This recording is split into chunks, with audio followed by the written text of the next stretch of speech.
après ce moment de déjeuner, nous allons passer à ce qui est censé être une table ronde, mais c'est une grande table ronde en fait. C'est vrai qu'une table ronde au sens strict du terme.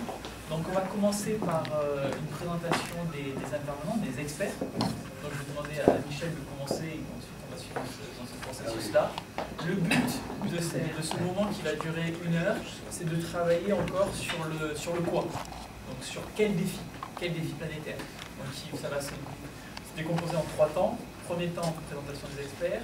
Deuxième temps, les experts vont donner leur point de vue sur tout ce qu'ils ont entendu au cours de ce déjeuner et au cours de cet échange collaboratif qui a été effectué. Ensuite, on va vraiment être dans une interaction totale avec la salle, donc plus dans un modèle, on va dire un modèle ancien monde, émetteur-récepteur, on va vraiment être dans un modèle systémique. Et tout ça pour essayer d'en conclure, non pas encore de l'action et du concret, parce que ça sera une étape qui suivra, mais sur quel défi déjà, de se mettre d'accord sur une ambition de défi. Donc je vais demander à Michel, dans ce sens-là, de se présenter.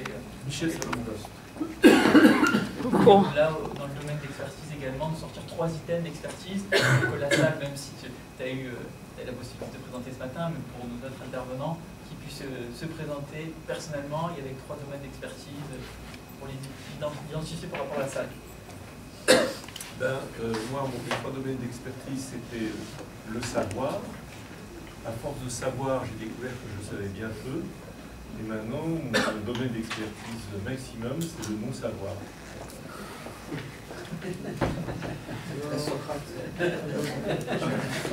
Oui, tu n'aides pas le suivant, là.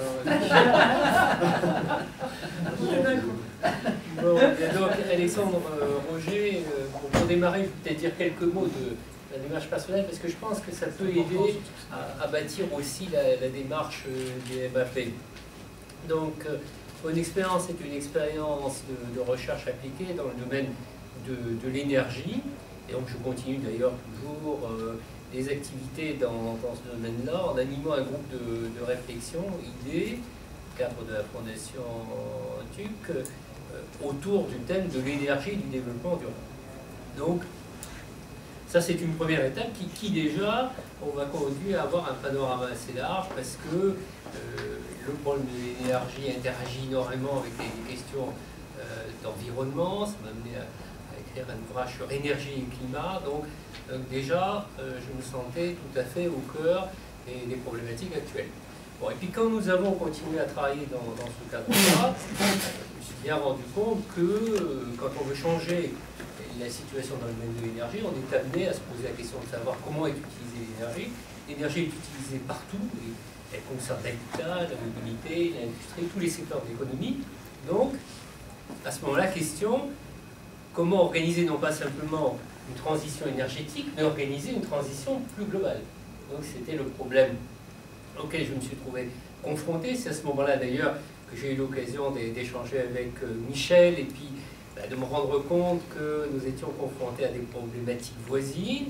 Et puis, c'est ce qui m'a amené à écrire l'ouvrage L'avenir en question, où justement j'aborde cette question de la transition globale à opérer pour arriver à poursuivre une trajectoire qui puisse être acceptable pour l'environnement, et puis tout en permettant un certain accomplissement personnel dans un travail de création. Et puis donc tout ça, cette démarche ne s'arrête pas là. Et je me suis rendu compte que, en fait, on ne peut pas se limiter simplement à une analyse du système technico-économique. On ne peut pas en rester simplement au niveau de l'économie, parce que ce qui guide, en fait, notre décision, la façon dont nous réagissons, c'est une certaine vision du monde qui nous paraît évidente. On agit d'une certaine façon parce que nous pensons que c'est la seule. Mais en réalité, si on prend du recul par rapport à cette vision du monde, on s'aperçoit que d'autres choix sont possibles, que d'autres modèles sont possibles, et c'est ce qui m'a amené maintenant à rédiger un nouvel ouvrage qui, lui, est vraiment consacré à cette question de la vision du monde, et la question qui me paraît très importante, de savoir comment retrouver une vision d'avenir, parce qu'il me semble que c'est un des gros problèmes de notre société actuelle, que de manquer de vision d'avenir. Voilà ce que je peux dire en introduction. Merci. Je suis Charlotte Tessigui. Quelques caractéristiques. Le monde de l'énergie aussi. Ayant travaillé dans le domaine du développement durable à EDF, dans le domaine de la production d'énergie. Aujourd'hui, je pilote une association qui s'appelle AVER France et qui la promotion de la mobilité électrique et en général de mobilité future et nouvelle mobilité. J'ai commencé ma vie, on va dire, dans le monde chinois. Donc je connais bien tout ce qui est Chine, géopolitique et surtout taoïsme. Je suis praticienne en médecine traditionnelle chinoise et très intéressée sur les phénomènes de connaissance de soi, quel que soit le support, pour se connaître soi-même, et très animée par l'éveil des consciences au niveau cerveau gauche, connaissance de la façon dont fonctionne le monde dans ses coulisses, et au niveau cerveau droit, l'éveil des consciences, je dirais, plus au niveau spirituel.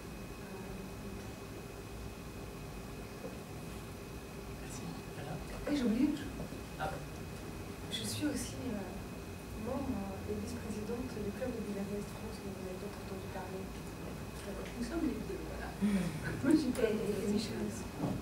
Ça serait intéressant de revenir sur qu'est-ce que le club de Budapest. Peut-être ce sera l'autre qui viendra sur cette question. Alain?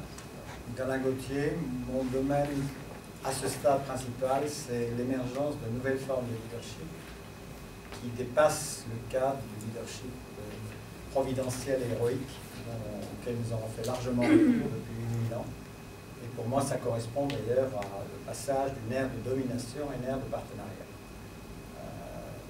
C'est de nouvelles formes de relations, pas seulement de pouvoir, mais de partage de la connaissance, etc. Et je lis à ça,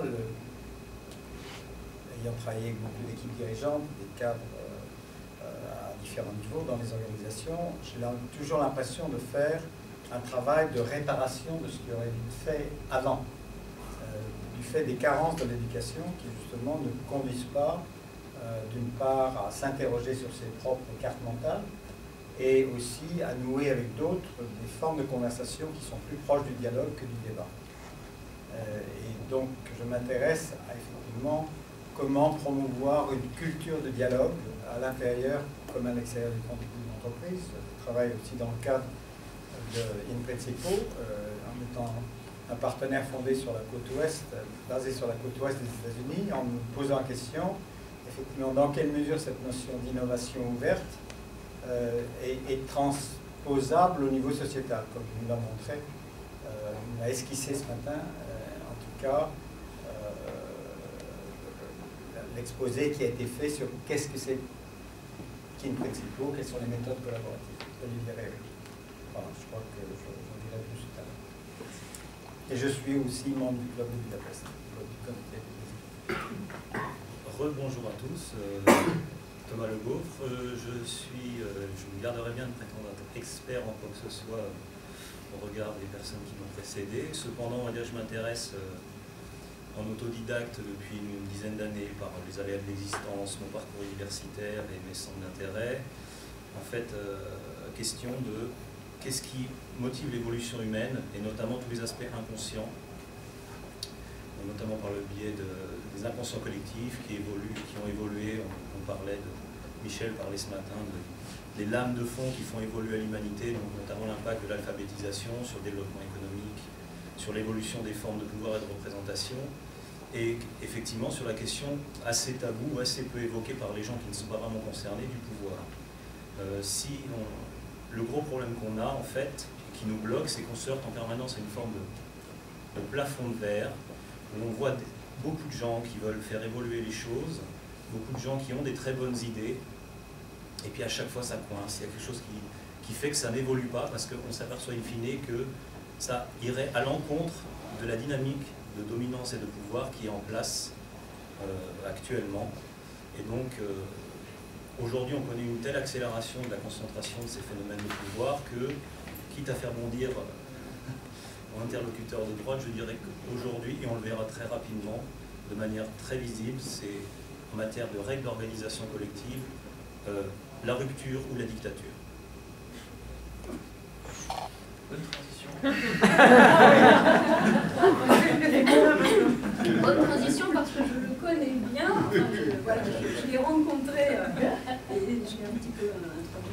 ces hémicycles-là, et j'avoue que ça a toujours été notre pierre d'achoppement, puisque, comme Michel l'a dit, je suis, de par mon environnement Club de Budapest, sur les métamorphoses, sur les évolutions pacifiques, même si cela engendre des ruptures importantes avec nos modes de pensée, mais absolument pas sur des ruptures violentes ou des dictatures. Mais bon, voilà, je clôture le passage du relais. Donc, Bénédicte Fumé, membre du Club de Budapest également.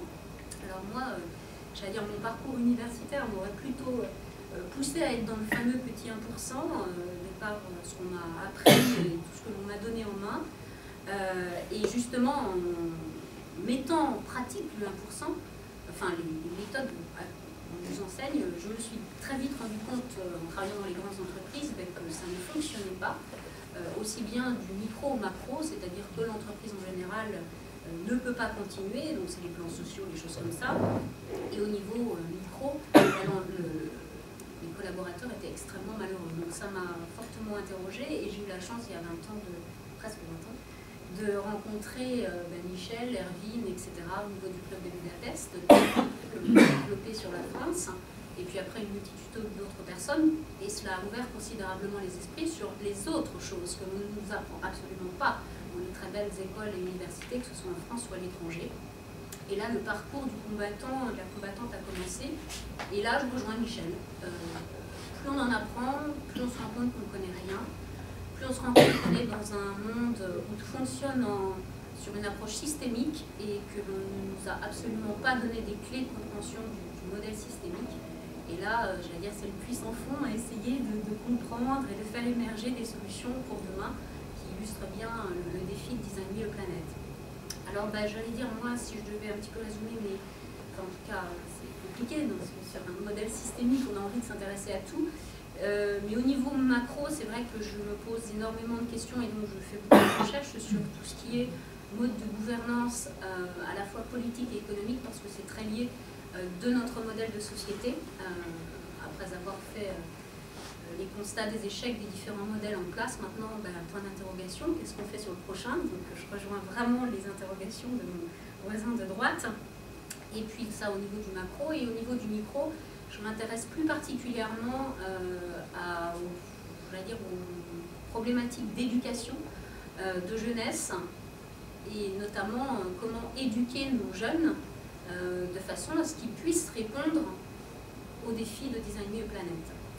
Et puis aussi à tout ce qui est diversité, et au sein de la diversité, la puissance de ce qu'on appelle les feminine values, qui ne sont pas que les femmes du tout, mais en tout cas qui sont les principes féminins, parce que je pense que ce sont des ferments très importants pour le monde de demain, nos jeunes, et puis toutes les forces actives qui ne sont pas suffisamment représentées et actives dans les solutions de demain.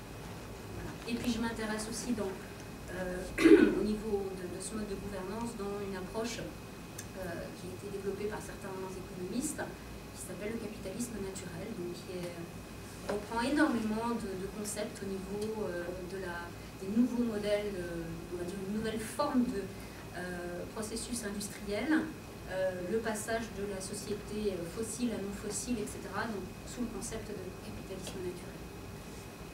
Avant de donner la parole à Kifan, est-ce que vous pouvez nous présenter rapidement qu'est-ce que le Club de Budapest? On entend parler de manière assez régulière depuis ce matin, mais c'est intéressant pour ceux qui ne le connaissent pas. Alors vraiment très rapidement, Michel a un petit peu dit ce matin, Erwin Laszlo faisait partie du Club de Rome, qui était donc un groupe de réflexion qui s'est construit à la fin des années 60, parce qu'un grand nombre de personnes commençaient à réaliser que le monde qu'on avait mis en place ne pourrait pas fonctionner sur le long terme, donc ils ont commencé à réfléchir dans une approche transdisciplinaire, puisque le Club de Rome, il y avait à la fois des artistes, des économistes, des gens souvent très connus, mais venant de hémicycles très variés.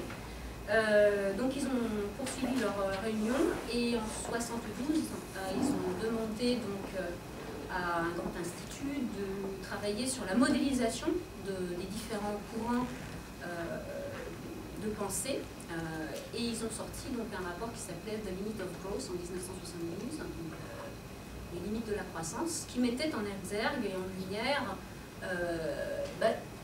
tout ce qui se passe aujourd'hui. D'ailleurs, il y a eu une approche controverse récemment, qui dit que 90% de ce qui a été mentionné dans ce rapport s'est produit. Donc donc c'était relativement très prospectif, un petit peu comme l'a fait Thierry Godard avec son ouvrage.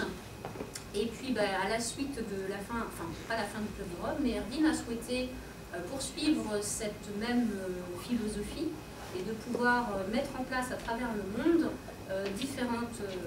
une association qui sera là pour réfléchir maintenant à ce que l'on peut faire pour changer le monde, donc pour à la fois récupérer toutes les bonnes initiatives, les enrichir, créer un modèle de recherche alchimique et de synergie autour de ces nouvelles pistes à travailler. Voilà, et en ne restant pas uniquement dans le domaine économique. Toujours en restant dans le transdisciplinaire. Mais en étendant en particulier au champ culturel, qui a été largement négligé jusqu'à maintenant. Voilà, toujours une approche transdisciplinaire et en remettant beaucoup le sens, donc en interrogeant bien à la base l'être humain, qui sommes-nous, pourquoi sommes-nous là, et maintenant après comment on construit le vivre ensemble, etc. Donc le sens et la spiritualité, dans le sens noble du terme, est très présent au sein du Club de Budapest. Et vous êtes tous chaleureusement invités à participer à nos prochaines réunions qui se tiennent sur Paris régulièrement. Merci de votre présentation. Timon, rapidement pour les personnes qui n'étaient pas là ce matin. D'abord, Timon Drasakis, je suis président de la nouvelle école d'Athènes que j'ai fondée, professeur de sciences économiques à l'Université de Montréal, ancien ambassadeur du Canada à l'OCDE. Et mon ambition personnelle principale, c'est de recoupler, de rapprocher les penseurs et les acteurs. Parce que quand je suis allé à l'OCDE, à partir de mon institut Gamma, qui est un institut de prospective à partir de l'Université de Montréal, j'étais un penseur. Et je me suis aperçu qu'il y avait un énorme clivage entre les penseurs et les acteurs. Les acteurs n'ont plus le temps de penser et par conséquent prennent des décisions rapides et superficielles. Je discutais au début de mon mandat à l'OCDE comment la décision a été prise pour en fait définir les critères de Maastricht. 3% du PIB, le déficit ne doit pas dépasser 3% du PIB. Alors je me demandais, est-ce qu'il y a eu des études économétriques puissantes? Non, pas du tout, monsieur l'ambassadeur. Ce qui est arrivé, c'est qu'un mardi, on a demandé à des adjoints en disant que jeudi, il y aurait réunion des ministres et qu'il fallait trouver un critère, un pourcentage. Alors on trouve une pizza. Ils ont dit, bon, 4%, 5%, 2%, 3%. Ah bon, pour 3%. Alors, ils ont fait 3%. 3% est devenu une vache sacrée. Et le résultat, ça a été que toute une politique, un édifice a été créé sur quelque chose d'assez superficiel, parce qu'aujourd'hui, 3%, il n'y a rien de magique. 5%, ça aurait été mieux pour beaucoup de choses. Alors ça, c'est l'exemple de l'abus de l'action sans penser. De l'autre côté, les penseurs ne sont jamais appelés à agir. Ils peuvent passer de conférence à conférence, de livre à livre, de séminaire à séminaire, vivre très bien, et ne sont jamais appelés à agir.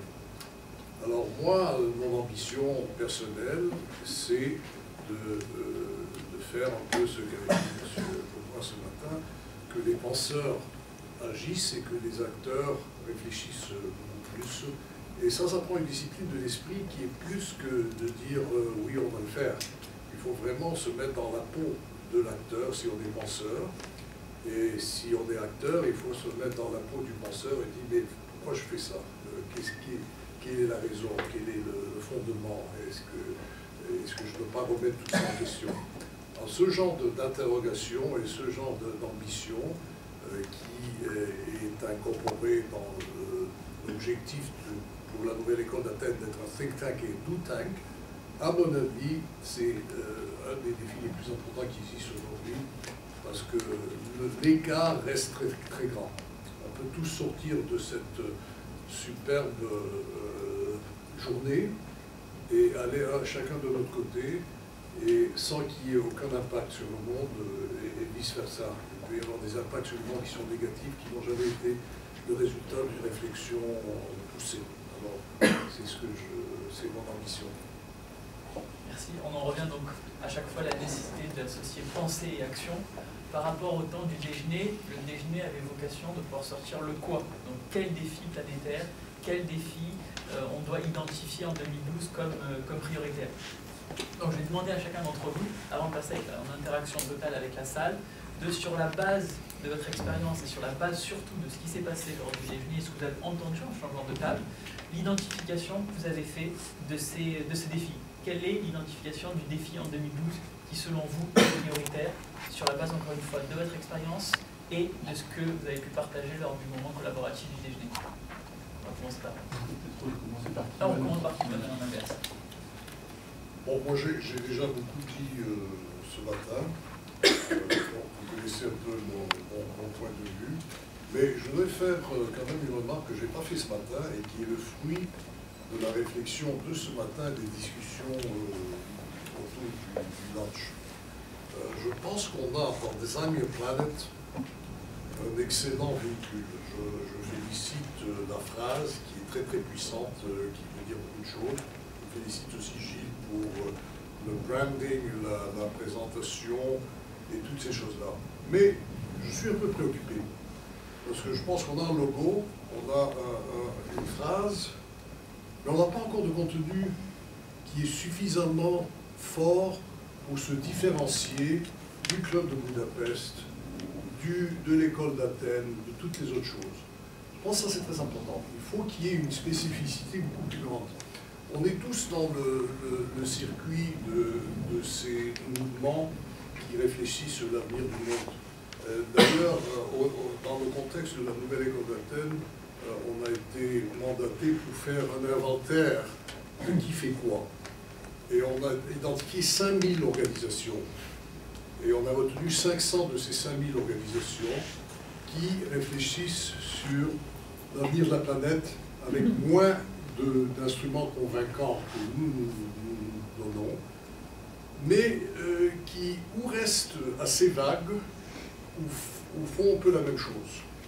Alors moi, je pense qu'une des choses qu'on va faire et qu'on devrait faire, et on ne va pas le faire aujourd'hui, et une des choses qu'on devrait se donner, peut-être à l'occasion de la séance de l'Autriche au mois de juillet, c'est vraiment de faire un branding de contenu à la hauteur des logos. Parce que le logo dit plus que le contenu. Et les 5 éléments que tu as mentionnés, j'ai un peu l'impression que le club de Budapest dirait « mais nous on fait la même chose », que l'école d'Athènes dirait « nous on fait la même chose », que l'OCDE dirait « mais nous on fait la même chose ». Donc il faut aller plus loin. C'est ça ce que je propose comme défi.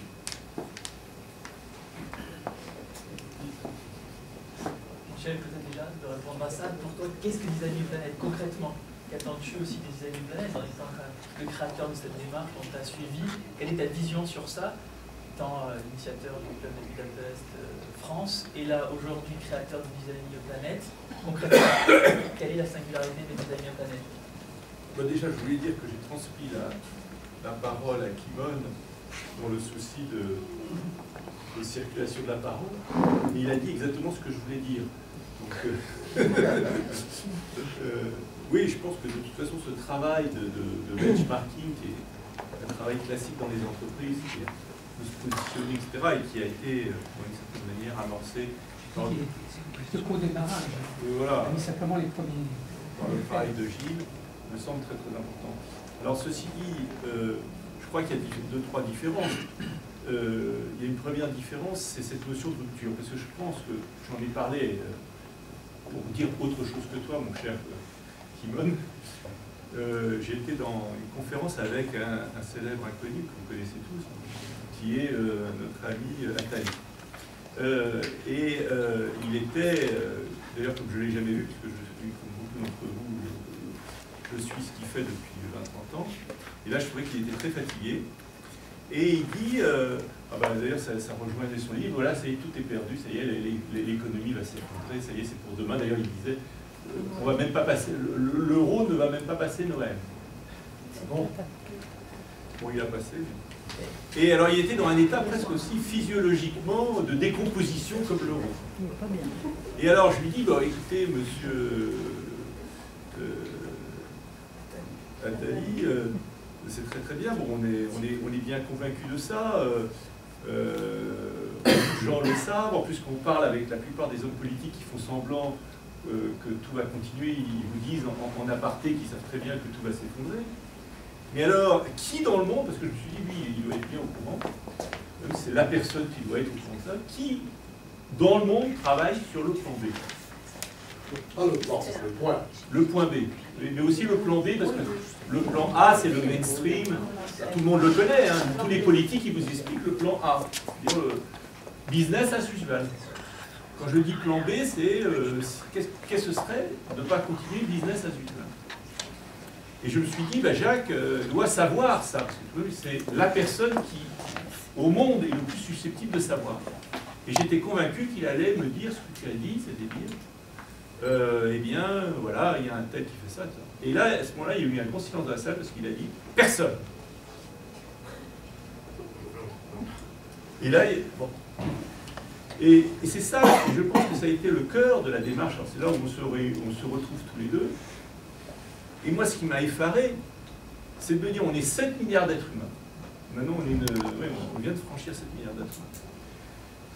Comment se fait-il que, alors qu'aujourd'hui, on estime les chances du collapse global de la civilisation alors de 90%, voire 100% si on est sur business as usual, comment se fait-il que quand vous parlez à un des plus grands experts mondiaux, ils vous disent que personne, pas un être humain sur ces 7 milliards, travaille sur le plan B, ou le point B comme ça.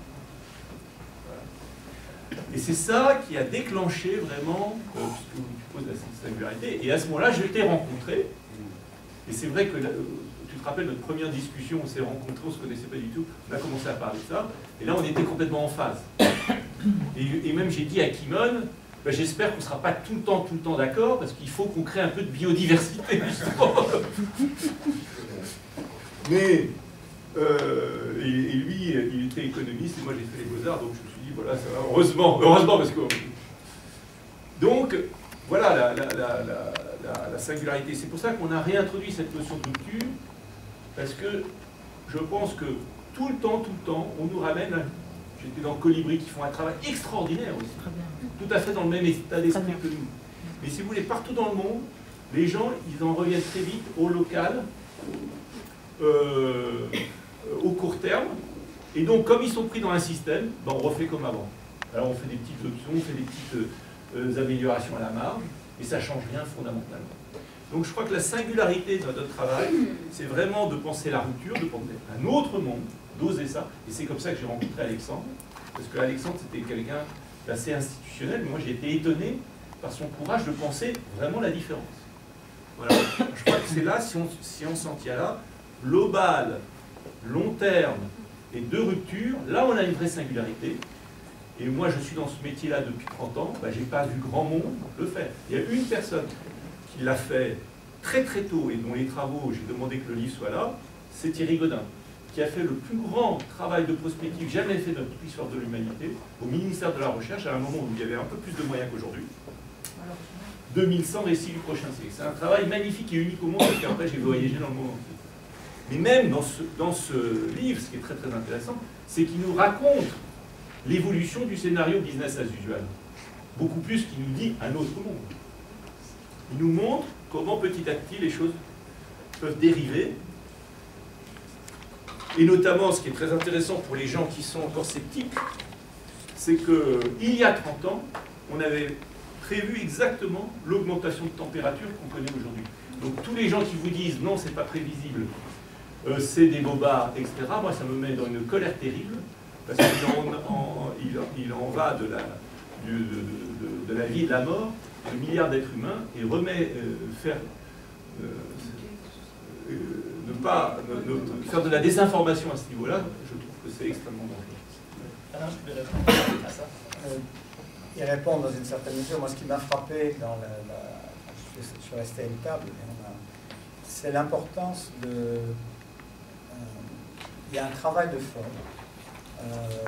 d'éducation, qui permet à la fois d'éveiller les consciences et de prendre en compte davantage de possibles. Mais ceci n'est possible que si on ne reste pas simplement au niveau des idées, il y a ça, on pourrait faire ça, et que ça se fonde sur de l'expérimentation. C'est-à-dire, je crois que nous sommes vraiment à l'aube, et je pense que Design My Planet peut avoir un rôle là-dedans, c'est ouvrir davantage de nouvelles consciences, et sur la base de cette ouverture, plonger dans des projets d'application qui permettent d'en savoir beaucoup plus. Parce que je pense qu'il faut qu'on sorte du savoir des intellectuels qui sont très importants, mais qui n'est pas à l'épreuve des faits. Et donc, moi, ce qui m'a frappé, c'est l'idée de dire ça se doit traduire par de nouvelles pratiques qui sont mises je dirais, à l'épreuve dans des endroits ou dans des champs qui ne sont pas trop larges pour qu'on puisse en apprendre plus vite et que ça puisse se disséminer ensuite, pas simplement sous la forme de bonnes pratiques, mais en disant, l'enfant, il y a d'autres gens qui sont en train de faire ça dans le monde entier, reconnaissons-les, connectons-nous à eux, etc. Ça, pour moi, c'est le changement par prototype, par expérimentation. Et je pense que si Design My Planet est perçu comme un véhicule qui donne la parole, l'initiative, qui ne donne pas, mais qui permet, qui jette les bases dans lesquelles ce genre d'expérimentation peut se faire, à ce moment-là, on va apporter notre pierre et assez vite. Parce que, comme tu l'as dit ce matin, on n'a pas 20 ans, on n'a pas 50 ans, on a 10 ans. Ou 5. Ça pourrait s'appeler Design and Proof Test Planet. Oui, c'est ça. C'est ça. Design and Prototype Planet. D'autres commentaires par rapport au table ronde du déjeuner? Qu'est-ce qui vous a frappé? Qu'est-ce que vous en retenez? J'ai vu un sujet qu'on a abordé qui est un défi à la fois global et qu'il va falloir se l'approprier, c'est justement comment positionner le jeu par rapport au monde individuel, par rapport au collectif, et comment repenser notre planète en fonction de ce curseur qu'il va falloir repenser, et notamment au niveau des systèmes de gouvernance politique, économique et sociale. Donc du plus global, au niveau des modes de gouvernance, donc là ça serait plutôt le long terme, mais aussi au niveau du court terme, du plus pratique, au niveau des associations, au niveau des collectifs qui existent déjà. Et peut-être un des défis de Design My Planet, c'est en tant que hub, comment partager l'ensemble de ce qui se fait déjà, ne pas réinventer ce qui est déjà fait. On l'a dit avec le Colibri, mais il y a aussi le collectif Richesse, avec Patrick Livret, qui fait aussi énormément de choses et qui réfléchit sur une multitude d'initiatives, etc. 5000 ou peut-être encore plus associations qui sont déjà dans la réflexion de l'action. Donc comment Design My peut réussir à s'en phagocyter, sans prendre un leadership non légitime, mais au contraire assurer une communication, une action fluide entre toutes ces différentes initiatives. Ça fait partie du partage entre le jeu et le collectif aussi. Et cela sur le plan international. Voilà. L'aspect international est très important parce que c'est sur le mondial, sur le global, mondial. Oui, non, mais je veux dire, ça, c'est en France, on connaît toutes ces structures, toutes ces associations, mais il faut le connaître aussi en Allemagne, en Autriche, en Italie, dans les cultures de... Dans la diffusion du changement à l'intérieur d'une organisation, entre organisations, un des obstacles qu'on rencontre le plus souvent, c'est on réinvente la roue. Voilà. Au lieu effectivement de reconnaître, bon, les conditions sont un petit peu différentes, mais qu'on est prêt aussi à adapter des inventions qui se font ailleurs. Enfin, je crois que là, dans la notion de hub, il y a une notion d'ouverture très grande, non pas simplement à ce que nous pouvons faire nous-mêmes, à notre mesure, dans les territoires où nous sommes, mais aussi à ce qui est en train d'essayer de se faire et sur lesquels il y a souvent plus de résultats tangibles qu'on ne croit. Donc là, dans notre rôle à la fois de réceptacle et de diffuseur, c'est un élément très très important. Et pour moi, d'ailleurs, ça passe par une autre conception du leadership. Le leadership, on a l'habitude de le voir comme étant quelque chose qui vient d'en haut, qui autorise. C'est qu'en définitive, il y a une notion de leadership qui est que chacun peut revendiquer une part de leadership à son niveau. Et c'est la capacité à prendre en compte ce qu'il est possible de faire devant moi, mais en inspirant d'exemples d'autres.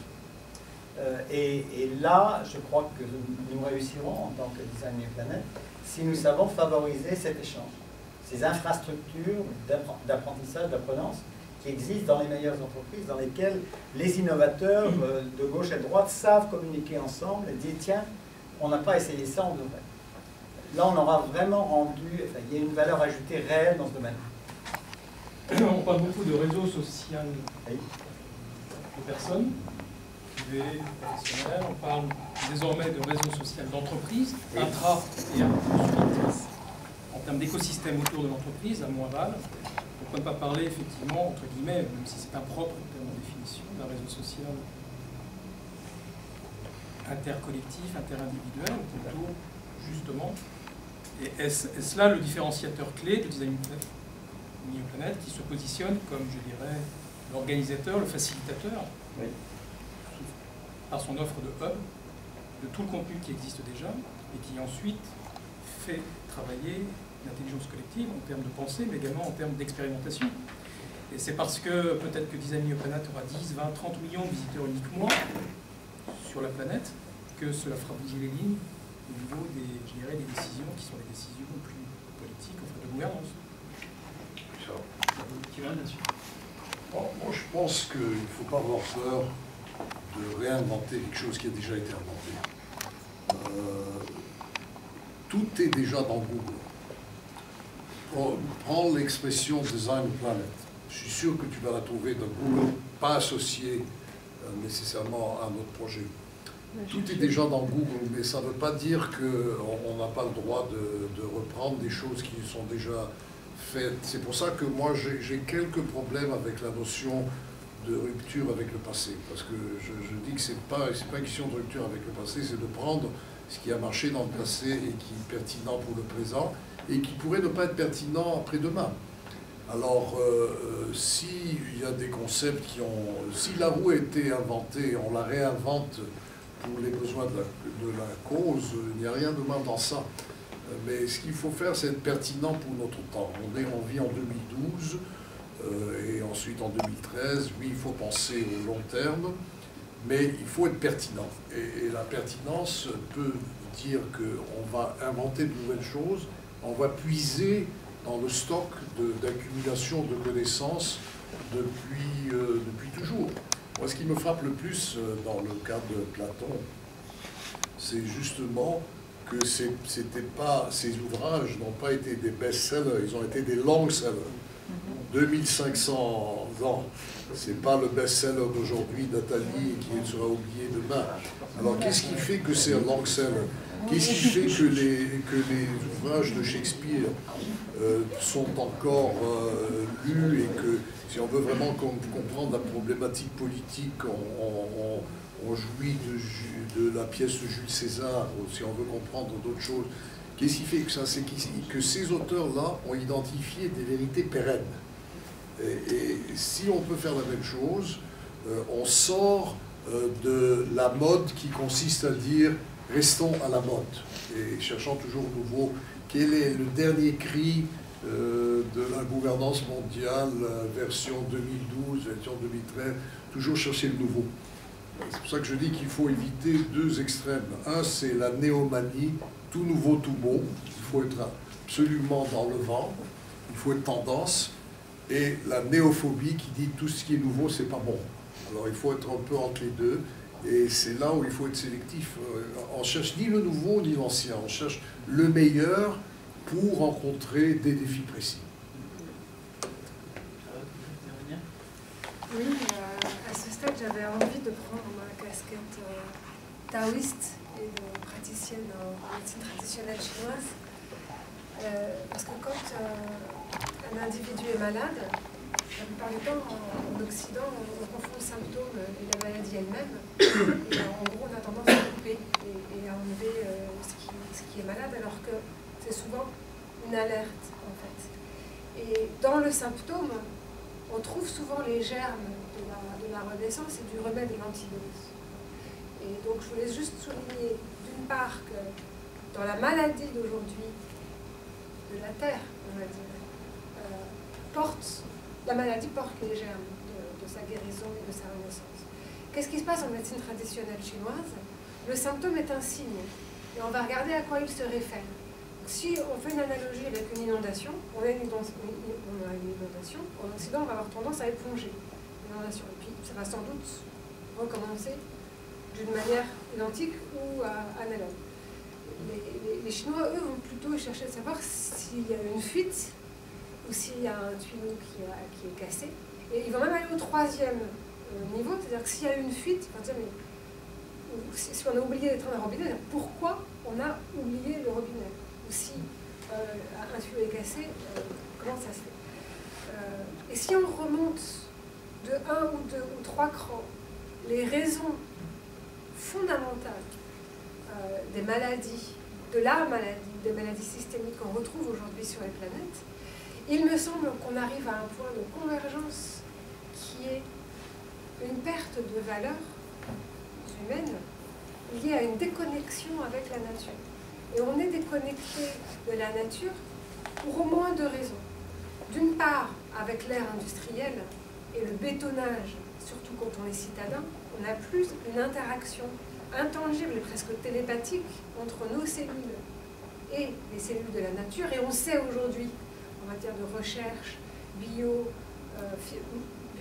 la médecine quantique, la physiologie quantique, etc., qu'il y a des communications entre les différents ADN de la nature. Et donc, si on n'est plus attentif à la nature, on est déconnecté d'un point de vue physiologique et d'un point de vue spirituel et d'un point de vue des valeurs. Forcément, on ne peut pas penser de la même manière quand on est proche de la nature que quand on est complètement déconnecté symboliquement par du béton. Néanmoins, il ne faut pas mettre à la poubelle la raison pour laquelle l'homme a fait un pas de côté vers l'ère industrielle. Parce que sinon, on pourrait rester des hommes des cavernes. Si on doit être à la fois proche de la nature, pour tout ce que ça implique d'un point de vue physiologique et d'un point de vue spiritualité, mais qu'on doit être des êtres évolués, on a sans doute eu raison de faire un pas vers la modernité, simplement on ne l'a pas tout à fait bien fait. Et le fait de faire cet effet balancier, c'est pour ça que ce logo est vraiment très intéressant et très puissant. On a besoin du progrès, mais on l'a mal fait et on revient, je pense qu'on nous demande de revenir à la nature avec ce que ça implique comme énergie et comme recyclabilité et comme durabilité de notre planète, néanmoins avec des découvertes scientifiques très intéressantes, puisque le progrès et la science nous ont permis justement aussi de retourner vers des spiritualités anciennes, dans la mesure où il y a des analogies entre la science de l'infiniment petit, la physique quantique, et les spiritualités anciennes. Donc, ce que je voulais dire par là, c'est que par rapport à design planète, y compris dans le mot design planète, design c'est l'humain artiste et scientifique et architecte. Planète, c'est la nature. Et je pense que l'humain peut dessiner une planète grâce à ses connaissances scientifiques, tout en étant en osmose et en symbiose avec la nature. Et donc, je vais conclure pour pas monopoliser la parole, mais ce que je crois, c'est que justement, en design planète, il y a cette intelligence entre la nature et la science. Et qu'un des points de focalisation de design planète pourrait être ça, justement. Comment concilier une science en symbiose avec la nature, pour ne pas reprendre le mot durable, mais vraiment être proche de la nature, avec tout ce que ça peut impliquer sur le plan de la physiologie et de la spiritualité et des valeurs humaines alignées. Merci. Je rappelle aussi que l'objectif de cette journée, c'est de déterminer qu'est-ce qu'on veut faire de design planète. On a posé les bases et c'est ensemble qu'on a déterminé qu'est-ce que design planète. Donc c'est là où c'est tout à fait intéressant pour échanger. Michel, ou Alexandre, pardon, Alexandre, vous l'intervenir d'abord. Avant que ce soit trop tard, par rapport à l'intervention sur les réseaux sociaux, je pense, dans les années 70, qu'un élément clé du changement de civilisation va être le fait que l'informatique nous permettait de développer des vastes systèmes d'interactivité. Quand j'écris ça, Internet n'existe pas. Donc j'étais, dans une vie ancienne, un des stratèges de l'adaptation des entreprises à Internet au moment où c'est apparu, parce que j'avais beaucoup réfléchi à ça. Et dès que les réseaux sociaux sont apparus, ce que j'attendais, parce que je savais que ça allait venir, j'ai considéré que ça allait être un élément clé de la révolution, que ce serait par les réseaux sociaux que la révolution, le changement de civilisation allait s'enclencher. Et effectivement, les révolutions arabes m'ont montré les réseaux sociaux sont très importants. Alors, pour être cohérent, la première chose, Design New Planet, pour la question posée sur Google, il s'est trouvé qu'on a, c'est une idée comme ça, en fait, au début ça ne s'appelait pas tout à fait comme ça, mais on a donné ce nom-là, en tout cas, à nos conférences. Et puis après, on a décidé d'utiliser le nom de nos conférences comme nom. En fait, ça n'existait pas sur Google, et ça a été un des éléments qui nous a fait nous décider, parce qu'en fait, si vous tapez Design New Planet, ce qui est très rare sur Google, il n'y a rien d'autre. Donc, premièrement, ça c'est pour répondre à la singularité. Pour répondre aux réseaux sociaux, nous sommes sur E-Link, nous sommes sur Blogger, nous sommes sur Facebook. Donc on est déjà dans les réseaux sociaux. Et en Autriche, lors de notre premier sommet, on avait déjà 10 think tanks qui travaillaient avec nous. Et évidemment, une des manières de continuer à travailler ensemble, c'est par Internet, par Skype. Et on a des salles dans le campus où on est, qui sont très bien équipées et qui nous permettent d'avoir une grande interactivité avec le monde entier. On avait commencé à avoir des interventions pour éviter de trop carboniser la planète par notre sommet. Voilà. Thomas, tu voulais réagir sur les réseaux sociaux? Globalement, sur parler des défis, et puis c'est parti sur Design New Planet. Je crois qu'il faut essayer de créer une nouvelle ambiance sociale, en fait, parce que et quelque part, Design New Planet, ça renvoie à Dessine-moi une planète.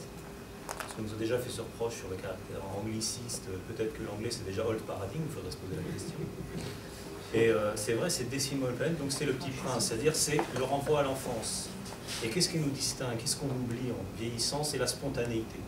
Il va falloir apprendre à arrêter de demander la permission de faire. Nous sommes la réalité, c'est-à-dire les règles, les abstractions qui nous font qu'on se heurte à ce plafond de verre. Alors que les solutions sont là, oui, mais vous comprenez, et on ne fait rien, et on en crève. Il va falloir arrêter ça et se désinhiber. Je parlais tout à l'heure de rupture ou dictature. Alors je ne sais pas s'il ne faut pas dire rupture ou métamorphose, parce que peut-être ça pourrait être compris comme, je ne sais pas, tout ce que je sais, c'est que moi j'étouffe, je ne sais pas pour vous, et ça ne va pas durer. Donc, retrouvons la spontanéité du petit prince. Il faut apprendre à se lâcher, à se rendre compte que oui, nous sommes la réalité, nous pouvons faire ce que nous voulons. C'est qu'un problème d'imaginaire et en fait, oui, de désinhibition de volonté. Oser sa vie. C'est ce qui a été dit ce matin, on évoquait le rapport de dominant à dominé. Et toute notre société fonctionne comme ça, c'est le principe du capitalisme. C'est le cœur éternel. On descend du singe, toujours le chef, et jusqu'à maintenant, il y en aura toujours. On est des singes sans poils, comment on devient des humains? Alexandre. Oui, dans la discussion à midi, ce qui m'a frappé, c'est qu'en général, on procède en deux temps. Dans un premier temps, on peut identifier un certain nombre de problèmes, de défis, et là, je pense qu'on les identifie assez facilement. On voit qu'on est confronté à des problèmes d'environnement, problèmes d'alimentation, problèmes écologiques, problèmes de réchauffement climatique, des problèmes économiques, les inégalités sociales. Donc, on arrive assez rapidement à identifier un certain nombre de thèmes. Mais après, là où ça devient vraiment difficile, et c'est là qu'il faut réfléchir à son procédé, c'est comment apporter des solutions et comment, les ennemis planète, on peut aborder ces problèmes de manière efficace. Alors, et là, quand on réfléchit aux difficultés, moi je vois deux difficultés majeures. Et je n'ai pas la solution aujourd'hui pour les surmonter, mais ce qui me frappe, c'est qu'il y a vraiment deux problèmes. Le premier, c'est qu'on peut souhaiter effectivement une transformation personnelle, ce qui est déjà très important. Et c'est une étape que l'on peut effectivement engager. Mais après, chacun d'entre nous se trouve quand même confronté à un certain système de fonctionnement économique, et là, on se sent relativement impuissant à le transformer. Alors, le système, on voit bien qu'on ne peut pas le transformer, on pourrait se dire, je vais me tourner vers l'opinion. Mais si on se tourne vers l'opinion, elle est gouvernée par quoi? Par les médias, par la télévision. Et on n'y a pas vraiment accès. Et c'est pour ça d'ailleurs qu'actuellement, un certain nombre de personnes ont des gestes qui visent essentiellement à attirer l'attention des médias. Les indignés cherchent à attirer l'attention des médias sans avoir forcément de message, mais au moins, ils captent l'attention des médias. Donc, je crois qu'on est confronté vraiment à ces deux problèmes. Le problème du système à transformer, et qu'est-ce qu'on peut proposer, et comment on peut aller vers une transformation de ce système global, un problème majeur. Et quelles sont les solutions que l'on peut apporter au niveau du design néoplanète, et effectivement de manière différente de la façon de procéder d'autres organismes, et ensuite, comment on peut porter ce message vis-à-vis de l'opinion avec ces difficultés des médias.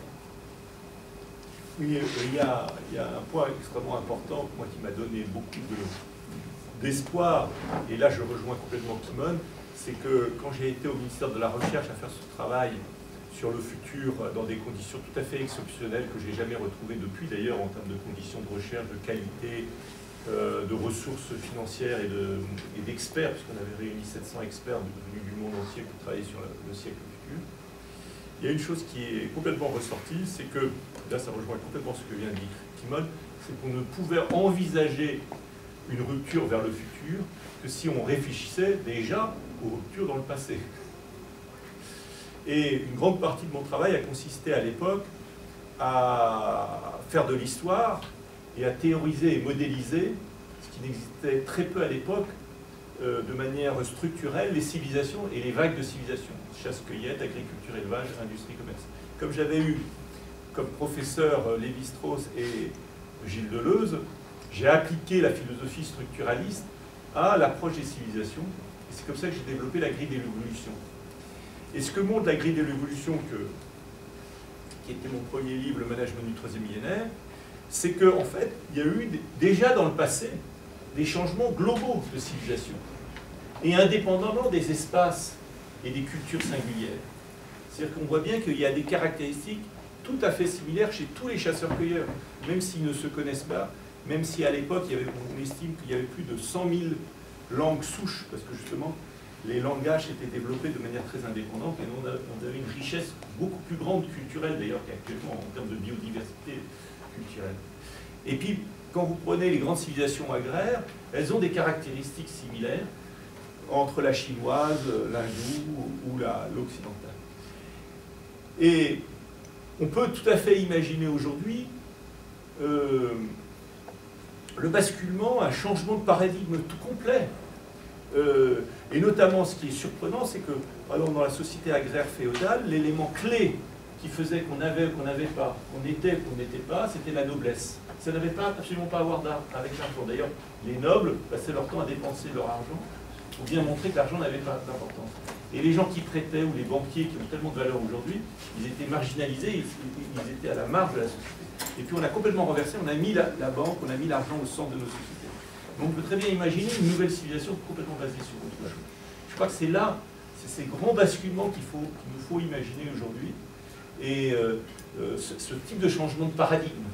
Et c'est là où effectivement, dans ma veille et dans mes recherches, eh bien, il y a très peu de gens au monde qui ont travaillé sur ce qui me paraît l'essentiel, et qui est la matrice de la matrice, c'est les systèmes de représentation du monde. Et Erwin Laszlo est pour moi un des plus grands penseurs de tous les temps dans ce sens-là, qu'il a élaboré une réflexion sur ce que peut être une matrice, c'est-à-dire en fait un système de représentation du monde. Et là, on a des éléments à partir de cette matrice, et notamment du passage d'un monde mécaniste à un monde systémique, on a des éléments qui peuvent nous, si on les généralise, et ce que fait par exemple Alexandre dans certains de ses réflexions, notre ami Alain Gauthier a été un des pionniers de ça avec Peter Senge dans le contexte nord-américain, on a des éléments qui nous permettent d'inventer un monde infiniment plus beau et infiniment plus vrai que tout ce qu'on a connu. Et il y a une inspiration en l'homme qui montre que c'est au plus profond de l'homme. Et c'est ça qui est appelé à sortir. Merci, je vais laisser la parole ensuite à Benoît pour reprendre